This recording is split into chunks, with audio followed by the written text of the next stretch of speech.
Okay, so I'd just like to welcome you all to the first inaugural Ask the Leader session, which it's great to be able to talk to people, members of the public, because I'm one as well, just like you. And I think it's great that we and officers, which there are some present here on screen today, will be able to take on your questions. I'll try and answer as many as I can in my own words, but I'm not a professional in many areas. So I do rely on a team of professionals to help and assist. And I'll just tell you who is on the call.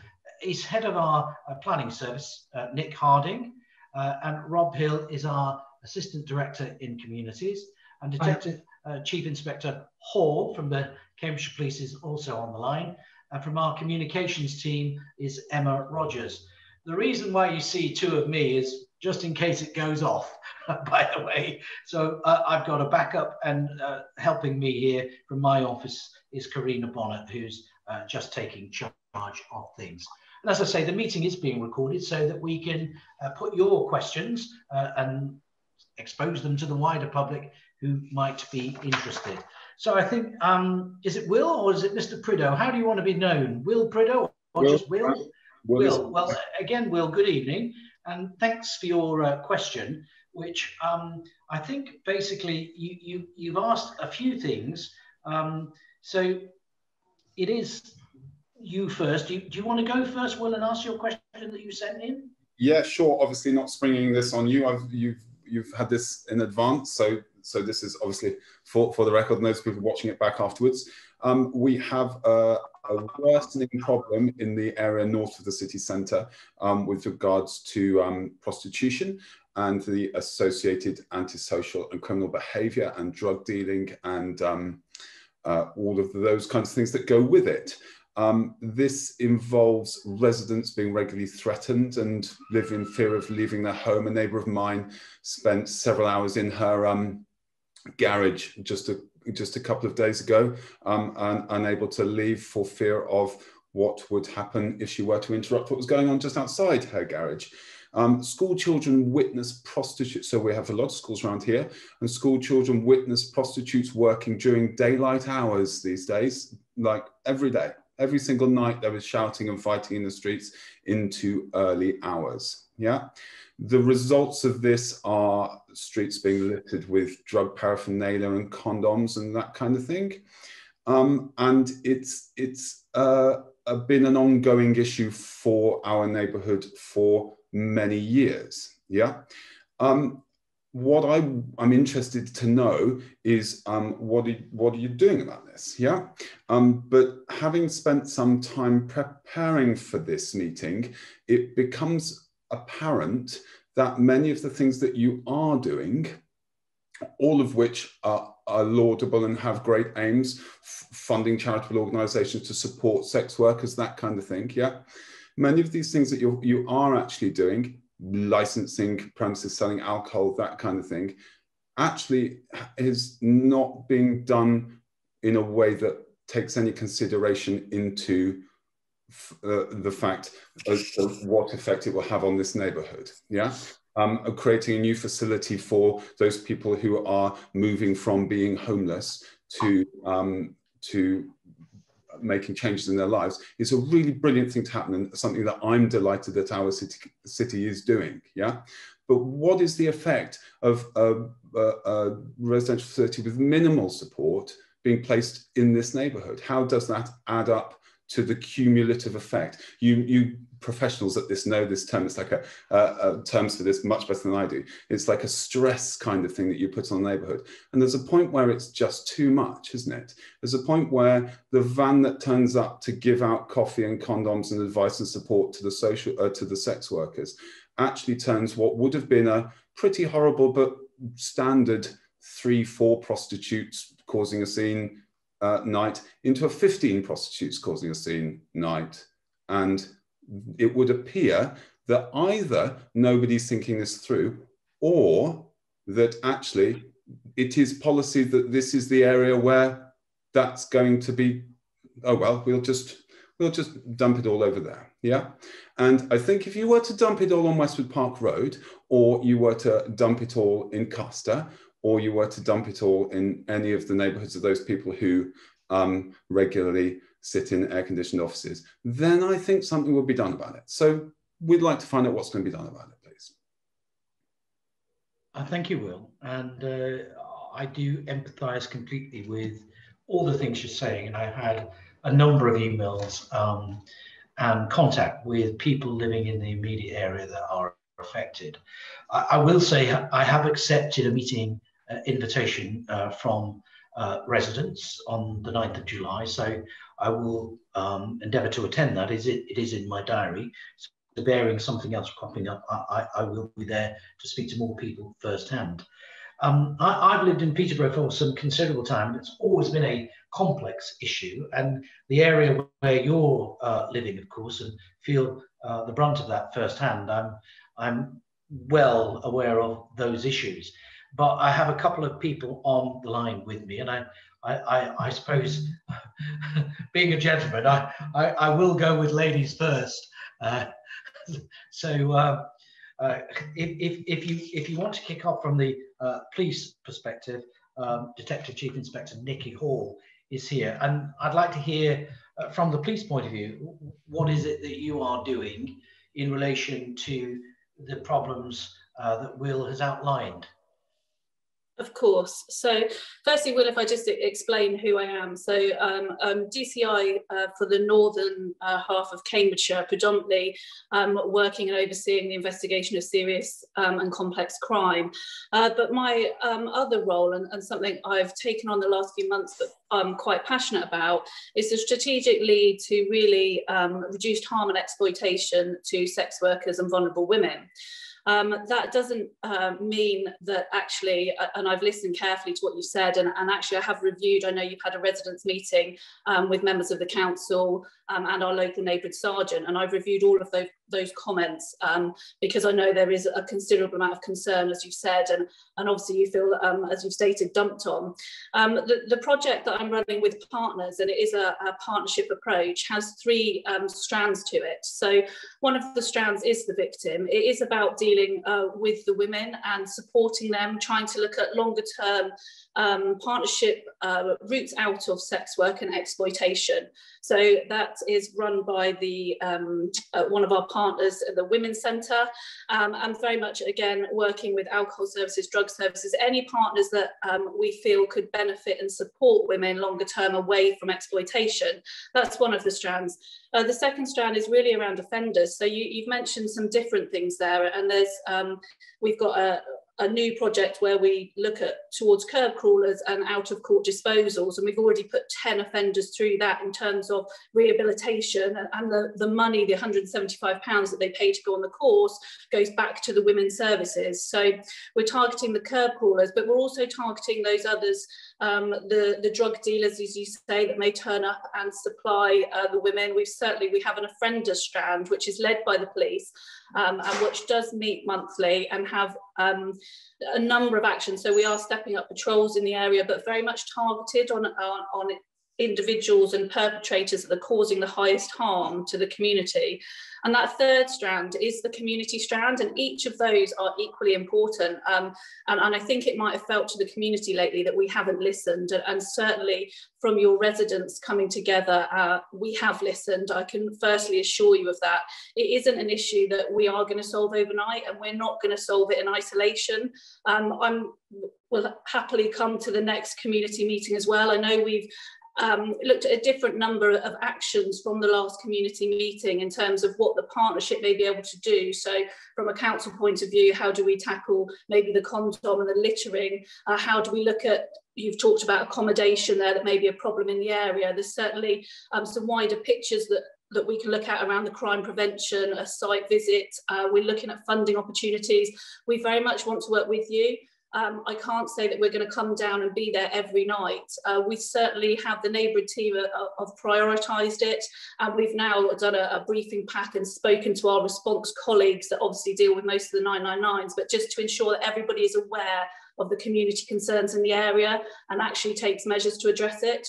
So yeah, I do just want to reassure you initially that we are very much focused on this moving forward.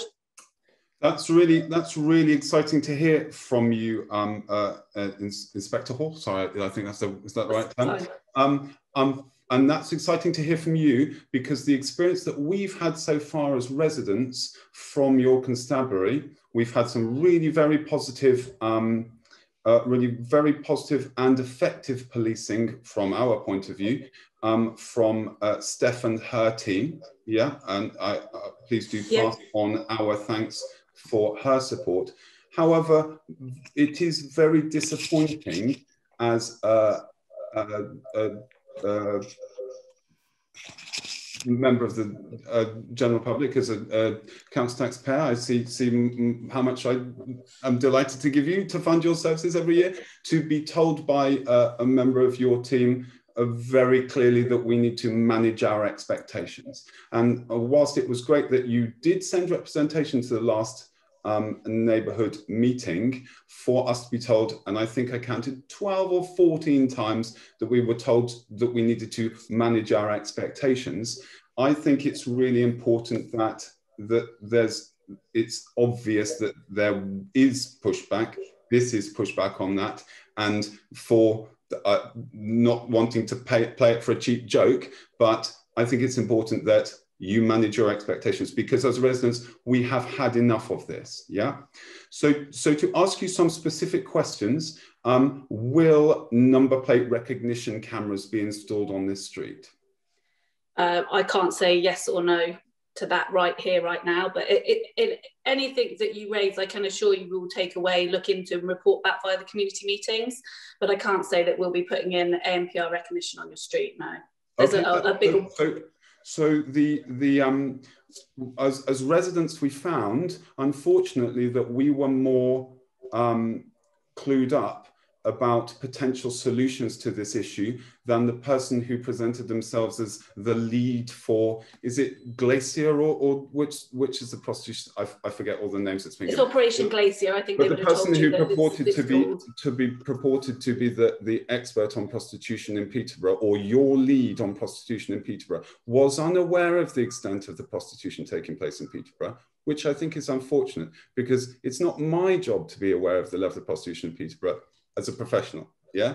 It is your officer's job, and they were not, yeah? Next point, the officer was unable to say, well, there is this Home Office study, is it Norfolk somewhere where they've, or I think it may well be Norwich, I can feedback on whether I've misremembered this, where number plate recognition cameras have been used to entirely eliminate, not just move to a different area, but entirely eliminate their problem with on-street sex work, yeah?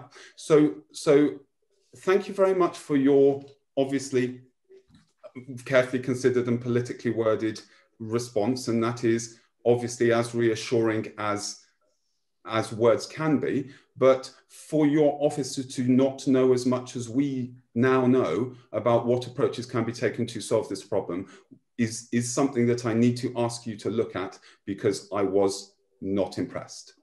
Okay, I'll certainly take that on board. I don't profess to be an expert in anything, as I'm sure our officers aren't. We work with you and for you, but we don't know everything. First, to put my hands up for that, I will take that on board. I've certainly looked, and again, I don't profess to be an expert, but I've looked at different cities, different projects in the way that they do approach on street sex working. I have to say, I haven't personally come across that study, so I'm happy to be enlightened as to where that is, because some of the best practice that I've looked at is very much about working with the community, listening to the community, and coming up with solutions together on all sorts of levels for the women, for the offenders, for the area. But I haven't seen anything that has fully eliminated on-street sex working. So by all means, please send me through the area of what you've got, because I've looked at some of the best practice nationally. So please send that through to me, and perhaps we can have a discussion about that at the next meeting. Fantastic. We'll probably, if you email the Ask the Leader email address, rather than we all swap email addresses online, I think through my office, I can get that information to the police for you. Look, one of the purposes of doing this, or one of the other purposes, is that, you know, together, residents, professional services like the police, fire, emergency services, and our own officer team in the council, is I want to try and progress even though we may not solve entirely a solution that has been, you know, thousands of the years in operation, like prostitution on the street, we can at least try to chip bit by bit and improve the situation for people like yourself who are living in the area. Thanks for that. I hope so, Wayne. But what I'm keen to ensure is that the various professionals that we are very fortunate to have here this evening appreciate that being kept up night after night after night, or having to take a different route home from school with your 5-year-old child so that they don't witness sex workers or drug taking place. Those things you're expressing, that kind of experience, that kind of experience is not in the slightest bit compensated for by any kind of listening exercise or kind words or, well, it's a difficult problem, or we're looking into it, or this kind of thing. What the residents in this area are looking for are people who are paid to approach these problems to make a difference. Well, what I hope to get out of this is some positive action plan. Okie dokie. So let's go back again then, if I can. Well, can I bring in Rob Hill, Inspector Hall, and reapproach this idea that this is ripe. If I've fully understood how the police are able to approach this kind of thing, this is absolutely ripe for, and all the data is now there. There is a month worth of call after call after call and reports and logs of every single thing that says is happening in these streets. This problem is now ripe for some kind of funding bid, specialist officers in enhanced surveillance or whatever. So could I have an assurance from you that additional funding will be allocated to this problem? Are we talking about police funding or council funding? Because from the police. Okay, well, look, I'll let Nikki come back in if she wants in just a moment on that. Just let her give us some thoughts. But what I was just trying to say is what I hope we can get from these sessions is some kind of, you know, even in small increments, improvements, okay? Because nothing is entirely solvable, particularly in this field, I don't think, because it is complex. But let me just bring in Rob Hill, who's our assistant director in the communities, and has a lot of police experience himself. So he understands both sides of the coin.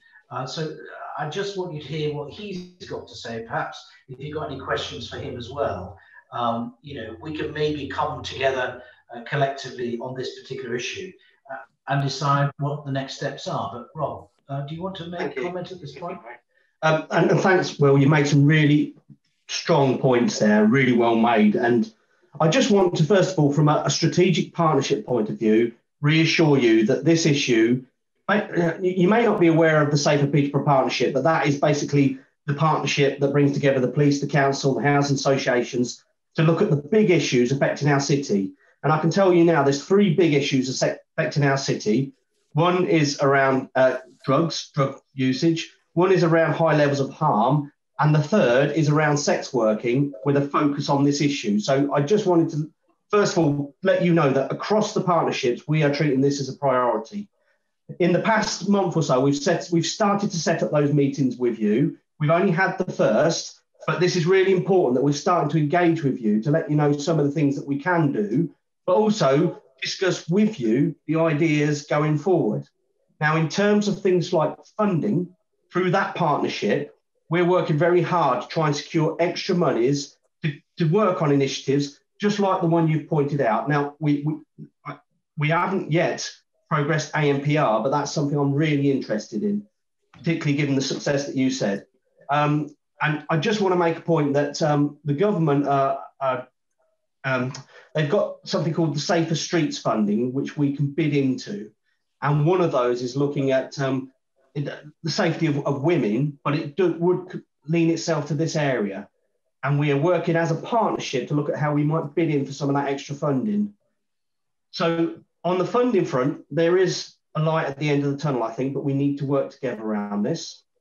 On the council front, what you can have is my assurance that our teams are very focused on this issue. You met Laura Kelsey, I think, at the residents' meeting, but we're going to continue those. There's a number of initiatives we would like to work with.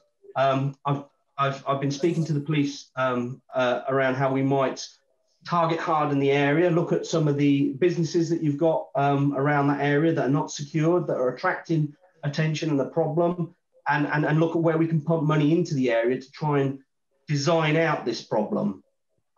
There's a multitude of solutions for this, and it's not an easy fix. But I don't want you to think that we're giving you excuses, because I know this problem has been an issue in Peterborough for many, many years. And I'll probably alarm you if I tell you how many years. It goes back decades. But I can assure you that we're doing all we can to focus together on this. We do need to sort funding out. We do need to get the right balance of enforcement, because that's really important with the prevention. But I hope you understand that this year, with the escalation and these types of conversations, it's getting the focus that it needs now. So I'll stop there, but I just wanted to make that point. Thank you, Will. Okay, Will, just come to you for some final comments, because I'm conscious of time.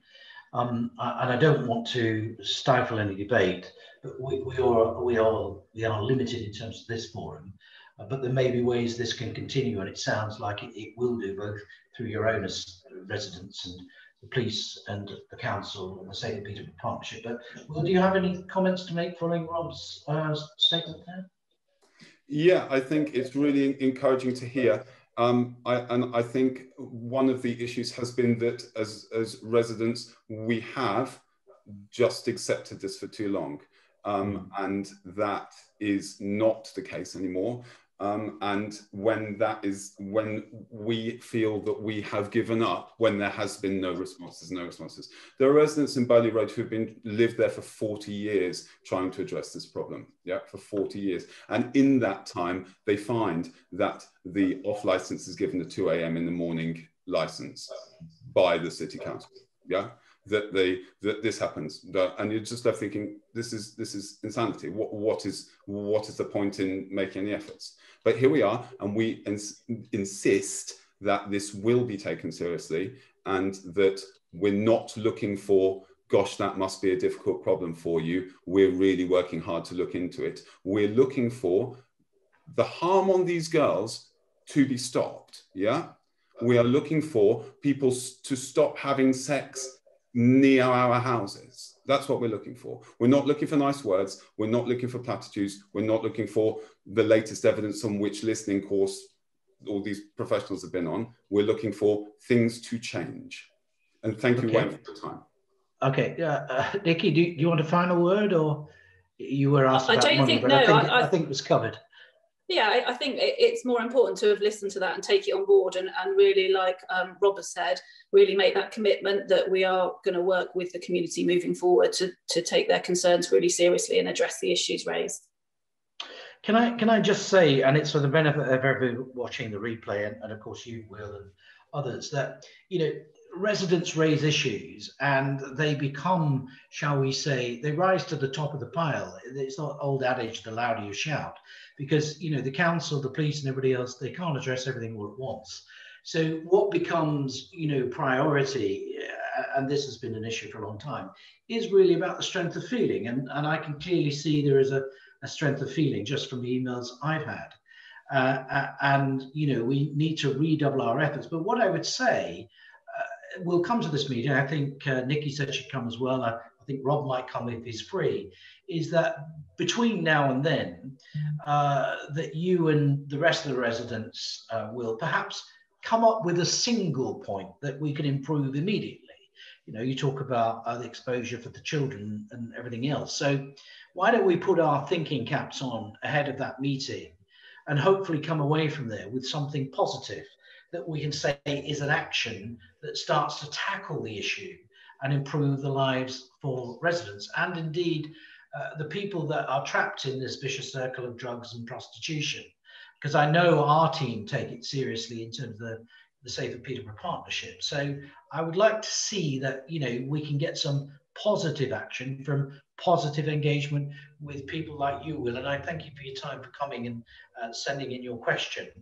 as I say, we won't solve everything in this forum, but at least we can take a step towards maybe getting some positive resolution for you and others. I hope that's happy. And by the way, you're welcome to stay online or go and try. And, I think we may have won the football, but of course, that is a sacrifice of your football fan giving this up tonight, of course. So Will, thank you very much. Thank you. So Emma, I missed you out completely before. So Emma is our comms leader in the council that has been handling all my inbox. And I must remind people, of course, if you want to get yourself on this forum, all you need to do is ask the leader at peterborough.gov.uk. And we'll try and get you on in our next session, which we're trying to do at the end of the month, every month. But if you've got anything urgent or more pressing, you will get a written response sooner. So all you need to do is email and the team will take care of it. Hopefully, and if you want to come online like this, you just indicate that you do so if it's not suppressing, and we'll get myself and the relevant team involved that will answer your questions. So I think, Emma, who's next? So our next question is from Matthew Leeden. So Matthew, would you like to ask your question? Yeah.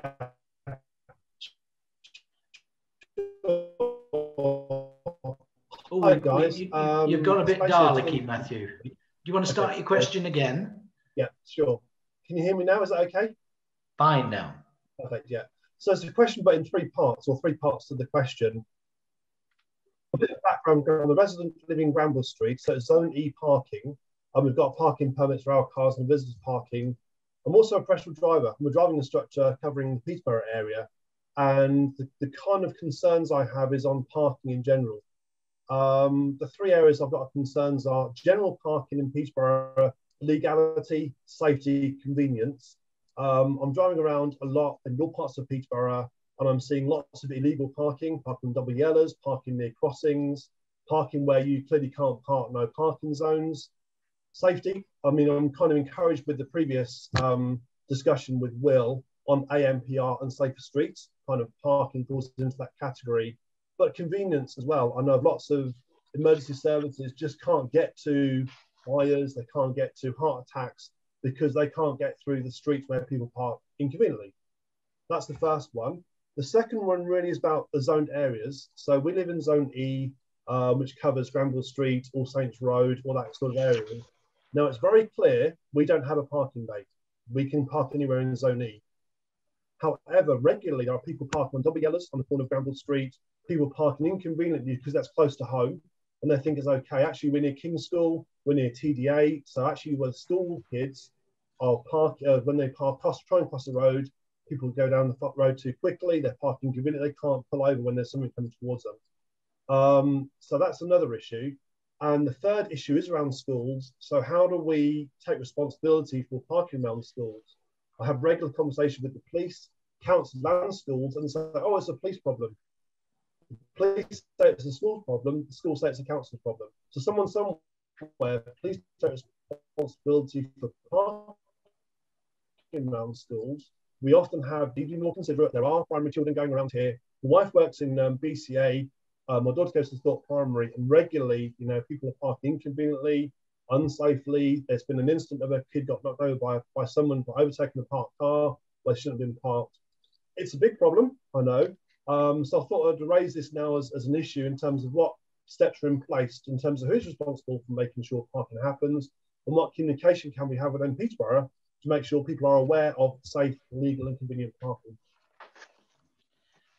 Thank you very much. Comprehensive, Matthew, question, and I thank you for it. What I should have said, and I'm sure she'll watch it back, is Detective Chief Inspector Nikki Hall, I didn't get to say thanks to, but perhaps she may have stayed online because, look, Matthew, I'm just like you. You know, I drive around, I'm a normal person, and I also get frustrated about bad parking and, you know, shall we say, I'm on the case of officers, as Rob Hill will no doubt attest to, about parking enforcement in terms of, you know, I see that it isn't good enough, personally speaking, and we'll see what Rob's got to say. He knows I feel quite strongly, and I'm trying to get on top of that because I recognise, particularly with people paying for residential parking, they want to see a scheme that is for residents. And you know, there are areas which are, you know, badly parked vehicles, which perhaps do come under police because it would break the highway code. But Rob, do you want to pick up some of Matthew's concerns and explain where we are with parking policies, curb parking, and those general kind of things? I'm sure he's all ears, as I am, to hear what you've got to say. Thank you, Matthew. Some really good questions there, and I'll do my best to answer them all. But if I miss any points, please just come back to me. So first of all, I should just explain around parking. So it is a shared enforcement responsibility between the police and the council. However, we're quite unique in Peterborough because Peterborough was designated as a local authority that could enforce parking. This goes back to 2003, I think, off the top of my head, which means that basically we employ the officers who deal with things like double yellow lines, zigzags outside schools, parking in bus bays, that type of stuff. So we do hold those officers that ticket for that around the city. Because we deal with those issues ourselves, the police don't generally enforce those issues unless there's a very clear obstruction or a risk to public safety. Then they will do that. What we don't do, however, and it's a frustration of the powers around this, we don't have powers to deal with people who park on pavements, for example. That remains a police power, which is quite challenging for us. And there's only certain conditions that we can bring extra powers in so that we can enforce them. We've got something called a curb parking scheme, which if we work with enough residents to get support for that, it gives us that extra power to ticket just in those areas where that's happening. And I'm more than happy to send those details for you if you think that would be something that benefits your area. So it's a little bit cloudy for the public to understand who does what. And I do understand that. But by and large, when it comes to parking straight offences that aren't dangerous, it will be the council. Now, the challenge of that is we have 12 parking officers that operate across the whole city. And of those 12 officers, they're not all on together at one time. They have to cover shifts. They have to cover, they have to have rest days and leave factored into that. So the reality is we're probably putting out 6 across the city at any one given time. And they do have other commitments as well. So it can be quite a challenge on us in terms of demand. We try to cover the whole city based on demand. So when we know we've got an issue in an area, we will focus on that. It has to be demand led because of that number of resource. But there are also some areas across the city, which you've mentioned, which we have to give attention to, such as schools. So all the schools need to have when you put that 6 officers into that, it can become quite challenging. Nevertheless, we are focusing very much on this. I am looking to recruit extra resources. I've got a little, thank you, leader. I've got some extra money to recruit extra resourcing to bolster up our numbers here. And we are looking at how we might focus more on public demand around the city so that there's a better link, basically. So if you're telling us there's a problem, we're quicker to get on top of it. That's one of the things that we're looking at. In terms of your particular street, I can tell you that 45 tickets have been issued in the last 12 months around there. Now, you may think that's not enough, but actually that's quite significant because we know it's a hot spot, so we do target that a lot. But it is important that people report stuff to us so that we can identify where those issues are. The other point I want to make, Matthew, sorry I'm talking a lot at the start here, but the other point I want to make to you is you really quite astutely put some comments in around how we can use strategies and initiatives to deal with things like this. And there was the question of how we might use cameras. The problem is with cameras is, again, the law is quite precise around how we can have to enforce this. So for things like double yellow parking and resident bay issues, it has to be a qualified officer who physically sees that to be able to enforce it. That's really frustrating for us because I'd love to put cameras up and use them, and you know that would no doubt give us some great results, but we just can't use that. We can use cameras for very specific purposes. Some of them you've mentioned. So outside schools, the zigzags, we can use cameras there to prosecute. Bus lane parking, that's another way we can do it. So they're very specific areas that we can bring that into place, but it's not widely used across the city. So we are relying on that boots on the ground, responding to the public need and getting out there and slapping tickets as much as we can. So I think that deals with your first two questions. In terms of the zonal areas, I know it's a challenge for your area. We're working really hard to make sure that we monitor and police that through the council. But if that zonal area is a challenge for you, I think that's probably a question that we could take back to our highways team to talk about how that operates across the city. It's very difficult because the purpose of the zonal areas is because the streets aren't designed to take the traffic that the houses are at the moment. So we've got that real big challenge and we can't allocate a bay per house. It just doesn't work out. So we would have to think really carefully about how we might address that. Yeah, to your points there, Rob, I think that it's good to hear that, you know, it has to be seen to be parked illegally to get a ticket. And I kind of do let the enforcement officers know that if someone is there and they're going to be there a while, that's there. One of the challenges I found living in the zonal area, not just Granville Street, but zonal areas, is when we moved here about 4 years ago, we were given a ticket in the windscreen that demonstrated we had a zone ticket and that was it. Now with efficiencies and technology, I get it, that now it's all online. So now you basically do an AMPR, the parking officer goes, yes, they've got a ticket. There's no physical sign on the car that says you don't have a ticket, therefore we can't self-police as residents. It is a problem because I work till like 7 at night in most evenings. You know, I don't have anywhere near me at all. And I don't know, can they park there? I don't know, not quite sure. So some method of us as residents being able to not self-police it, but self-monitor it and gently encourage people saying you don't have a ticket, I suggest you move before you get a ticket from the enforcement officers, would go a long way to helping us manage the problem ourselves. That's a brilliant suggestion, something I've actually raised concerns about myself. So, and I'm pleased you've just brought that to the fore, because I will take that away and speak to the team, because self-policing is the answer to this. Communities working together to overcome that problem. And we've taken that away by being over efficient. So thanks for raising that. Hey, listen, Rob, Matthew, great stuff. And I'm actually on the same page, because you may have heard me mention at the outset, I've also been lobbied by other areas in the city. So I believe there's a problem in the East Ward side of the city where the enforcement is somewhat slipping. But, you know, Matthew, it is about resources, as Rob says, and how we manage them, because, you know, we've had nigh on £60 million taken out of our budget, and we have to cut our cloth accordingly. But I do entirely agree about the visual aid. And I was going to raise that. I'm due, as Rob will know, to have a meeting about parking enforcement. It's already in my diary. And one of the things I was going to raise is that visual identification being removed, because it's been raised with me by a number of people. And I'm sure that we can, if possible, particularly those with annual permits, you know, give some kind of sticker or something else that actually just gives you peace of mind and other residents that, you know, people aren't taking advantage of the situation at your expense.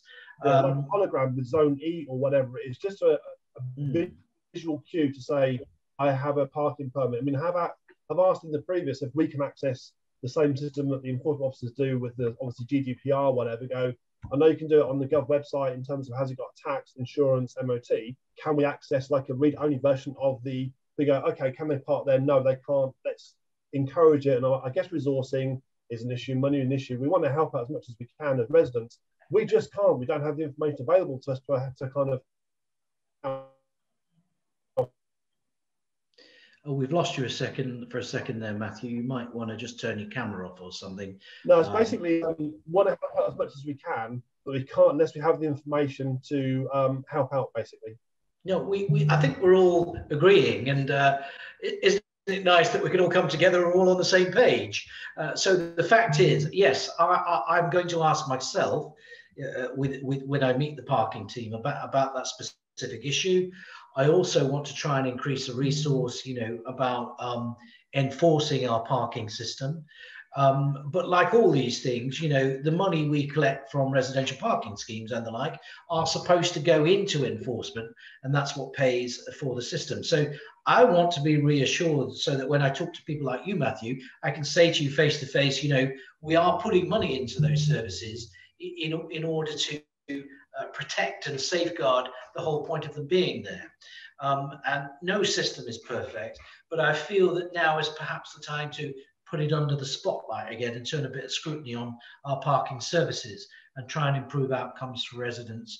Because, I mean, at the other end of the scale, of course, nobody likes our parking enforcement team. They don't like to see them coming, but they are indeed doing a vital job. You know, and having fallen foul myself recently in Cambridge because of, you know, just my own stupidity about, you know, driving in a bus lane. But you just have to put up and get on with those things. We all do it from time to time. So look, again, if you've nothing else, may I thank you for joining in tonight in our first Ask the Leader session. And I'll thank Rob as well and all the other people on the line. Again, you can stay online and listen to the other questions because there are some more coming. But for now, Matthew, thanks a lot for joining in tonight. Thanks, guys. Encouraging to hear. Thank you. Thanks. So, folks, it is Ask the Leader. It is our first inaugural meeting, and you can get your say with myself and the senior team at Peterborough City Council just by emailing asktheleader@peterborough.gov.uk, and we'll filter all your questions. They'll get answered quicker if they need to be, of course, or you will get a response. And indeed, you can always indicate whether you want to join one of these live interactive Zoom sessions, which we plan to do more or less in the last week of every month. So Emma, if we move on, I think I'm trying to keep it to an hour because all these people have got, you know, dinners to have and everything else. So it's about 7:15 now in the evening. But Emma, who's the next question from and what is it? So our next question is from Helen Patterson. I don't believe that Helen's on the call tonight, so I'll ask her question on her behalf. So her question is, how will the people of Yaxley get access to the A1M in rush hour after the Greater Haddon Yaxley Loop Road is built? Will there be traffic lights and what will be the right of way? Oh, I thought I'd muted myself. Okay, so I know that we've received quite a lot of questions on the subject. So I know it's a big concern for residents in the Yaxley area, as well as Helen, who submitted the question, who sadly can't join us tonight. But on the line is our head of planning, the man who knows everything about anything to do with planning, because these are very experienced officers. So Nick Harding, do you want to just set out some background and to address some of Helen's points, Nick? Yeah, thank you very much. Happy to do that. As it currently stands, if you're leaving Yaxley and wanting to travel to the A1M, the vast majority of the traffic travels up Broadway and meets the A15 at a set of traffic lights. So that set of traffic lights are proposed to be retained, and you travel in a sort of southerly direction on what is currently A15, which is sort of going to be obviously downgraded as and when the loop road becomes operational. And then you'll eventually arrive at another traffic light controlled junction where the existing A15 will meet the Yaxley loop road, and passing through that set of traffic lights, you will be then sort of travelling along the remainder of the existing A15 towards the motorway. So yes, residents of Yaxley are going to have to, when using that route, pass through a second set of traffic lights.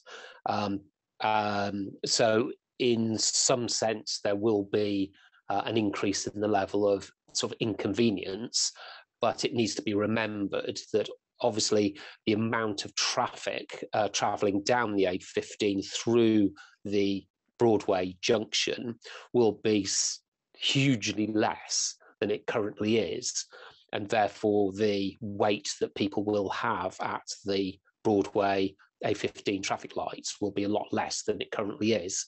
So the level of increase in inconvenience is going to be modest.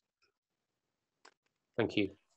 Okay, well, as Helen's not here, there's a whole ream of paperwork we could go through about the urban extension at Great Haddon. And I must say that the 5,350 homes that are being proposed there are much needed for families working both in and around Peterborough, so Yaxley as well. We have a terrible need for houses, new homes for families. So I think it's a good thing overall, but naturally all these things always create concern. All the planning documents and the history of the application would be found online at the Peterborough City Council website. But if there are any questions about this development that specifically need answering in more detail, rather than the general overview, you can always, again, just drop a line to ask the leader at peterborough.gov.uk.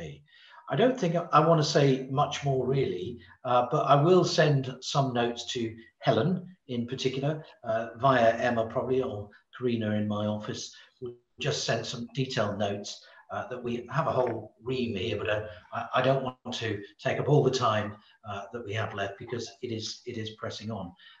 Okay, so Nick, do you think you need to add any more to that, or have we sufficiently covered the question, do you think? There's not a great deal more I can say on that. Just to reassure the lady that asked the question, is that the junctions will be operating within their design capacity. So it's not the case that these changes that are arising as a consequence of the new Yaxley loop will cause road congestion and delays of significance. Great. Thank you. Okay, Nick, thanks for your time. And you again, I'm sure you won't take up the offer. You can stay on and listen to the final couple of questions, or you can enjoy your evening, and I'll say goodbye if you just drop off the call. So it is Ask the Leader, our inaugural event.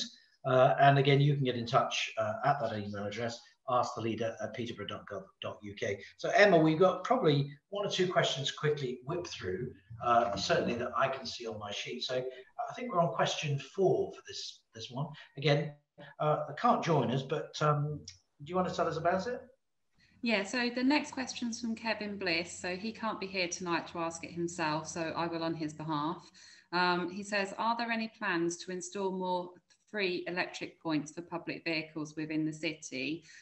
He suggested he said that behind the town hall, as an example, there's only 2 parking spots, which are generally and usually used by council vehicles.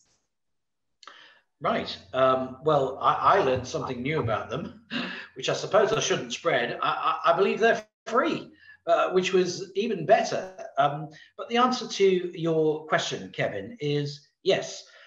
It's certainly something that the council is keen to improve, because we all recognise the climate change agenda, and the council has committed itself to a carbon zero target at 2030.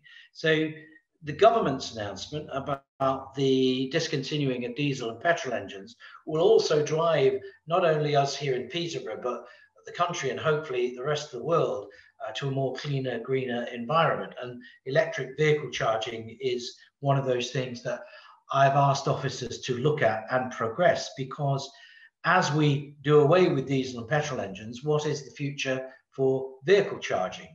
So in the meantime, I know we've just introduced, if you've been eagle-eyed, about taxi charging. They need high output chargers, and one of those has just been made operational in the Quay Theatre car park, and there are others to go in various locations in the city. So we have a small but growing network of electric vehicle charging points in the city centre, and we've also got some funding set aside for that as well in the next 2 financial years. It's part of our integrated transport programme for 22 and 21. That's supporting the growth of EVCI, electric vehicle charging infrastructure. When you're in the council, you get used to all these acronyms, but there's always a new one thrown at you. So in 21-22, there's a £200,000 budget to do that. There's a £150,000 budget to do that in 22-23, and in 23-24, 100,000. That makes £450,000 budget in order to improve the EV charging points. I go abroad to Taiwan on behalf of the council. I've not been able to go for a couple of years, but it's all part of our smart cities learning. And believe it or not, many people don't know that Peterborough was Smart City of the World in 2015. And there I get to learn a lot about the green agenda, and particularly electric vehicles. And I know my council colleagues in Milton Keynes and in Bristol and elsewhere, they're also joining in on the overseas trips paid for by the Taiwanese government, I would hasten to add, not ourselves. But we are leaders in our field, and we've got a lot going for us in the circular economy. And we've got a team of talented people behind the scenes working on that. But to reassure you, we put electric vehicle charging high on our agenda. We're a green, clean council. So in essence, the answer to your question is yes. And I hope all that goes to reassure you that we do take it seriously, and there are plans afoot to add even more to our network of charging points. Also, Riverside Car Park as well, we've to add an additional 3 chargers there for public use. So there are various locations around the city, and you just need to keep an eye out from our communications team and the press release team, or check our website to find out about any developments on that. So I hope that answers some of the questions or the points you've raised in your question. And by all means, if there's anything we missed, just drop us a line and ask the leader at peterborough.gov.uk. That would be great. I think, Emma, we may be on the final question now. Yes, we are.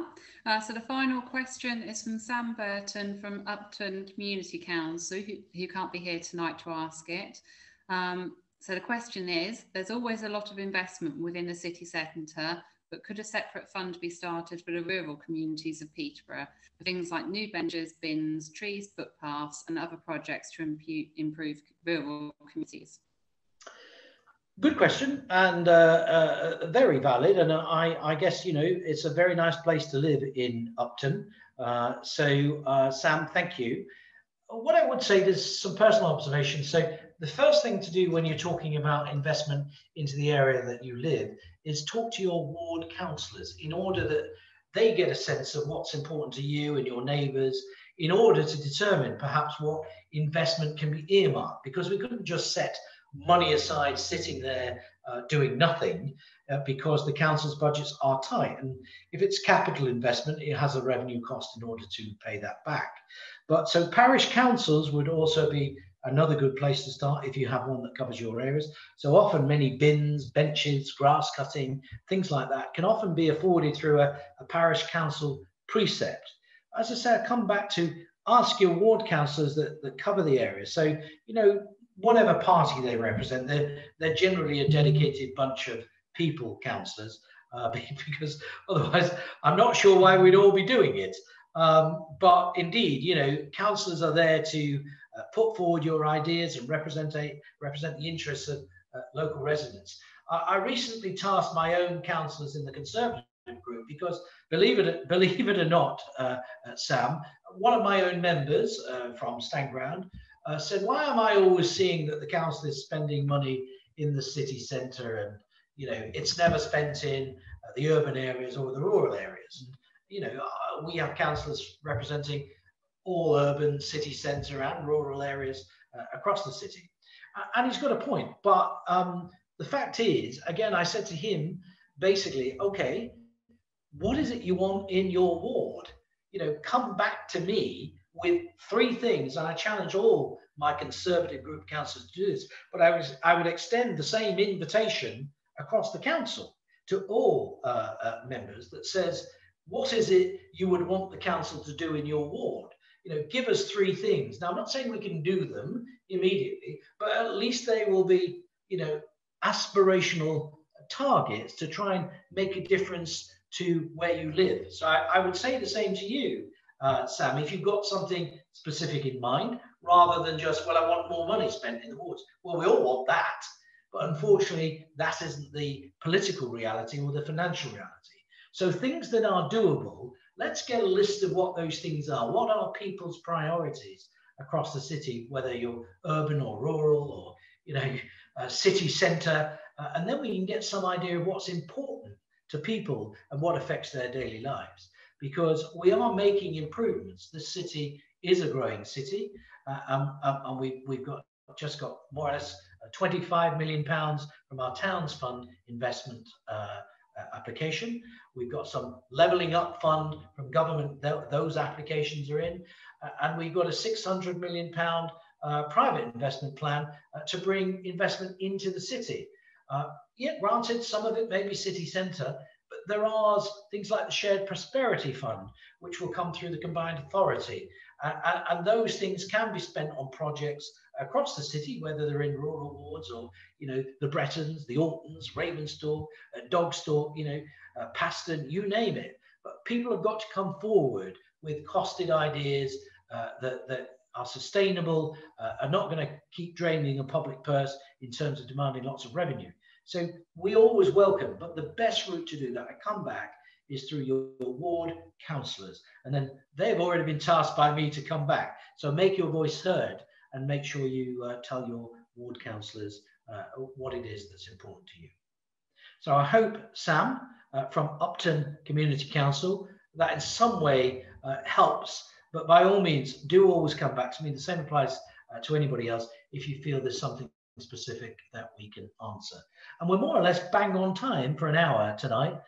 So I'd like to thank everybody that took part, all the people that asked the question, all the professional team that came on tonight, and to the staff behind the scenes, and Emma, of course, and Karina for doing all the work, putting this together. And we want to hear from you, the members of the public, in Ask the Leader for July.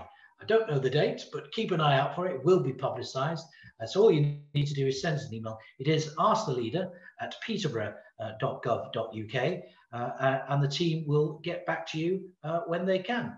But for now, I think we're going to say good night, I think, and thank you very much for joining us tonight.